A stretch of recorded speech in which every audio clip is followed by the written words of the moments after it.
Hello, আসসালামু আলাইকুম। কেমন আছো সবাই? আশা করি সবাই অনেক অনেক ভালো আছো। দিনটা ছিল জানুয়ারির 2 তারিখে আর আমরা হুট করেই না পিকনিকের প্ল্যান করেছিলাম। তাও আবার অনেক রাতে। তো বাড়ির সবটি বাচ্চা মিলে, আর বাচ্চার মধ্যে তাও 2টো বাচ্চা আমাদের সাথে ছিল না। একটা আমার মেয়ে আর একটা আমার ছোট্ট ননদ। তো সবাই মিলে খুব আনন্দ করছিলাম। আর এদিকে দেখো আমার ননদ তো মাংস রান্না করছে। আর সবাই যে যার মতো কাজ, যেইটুকু কাজ পারছিলাম হেল্প করছিলাম। মাংসটা টেস্টি হবে তো? একদম। আচ্ছা। দেখতে হবে না কে রান্না করছে। আর তোমরাও জানাতে ভুলবা না যে তোমরা কিভাবে নিউ ইয়ার কাটালা, কিভাবে সেলিব্রেশন করলা।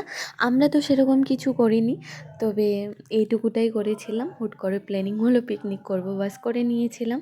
আর 2টো বাচ্চার জন্য খুবই মন খারাপ করছিল। আমরা ভাবছিলাম ওরা থাকলে আরও ভালো লাগতো, কিন্তু যাই হোক নেক্সট টাইম। আহির ভাই অনি নাটক কি হলো? আর আমি এদিকে আমার মেয়ের সাথে ভিডিও কলে কথা বলছিলাম। আমরা সবাই কথা বলছিলাম ওর সাথে। আসলে ওকে অনেক অনেক মিস করছিলাম সবাই।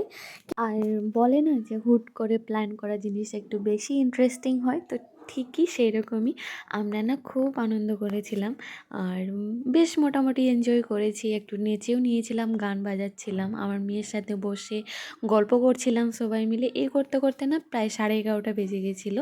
আর আমাদের সাথে দিদু দাদুও ছিল, কিন্তু ওরা খেতে পারেনি। আর আমাদের খেতে প্রায় 12টা 12:30 বেজে গেছিলো। আর এদিকে না আমার বরকে আমি জিজ্ঞেস করছিলাম গো কেমন হয়েছে, ও বলছিল দারুণ হয়েছে। তো এই ছিল আমাদের পিকনিক। ওকে বাই, ভালো থেকে।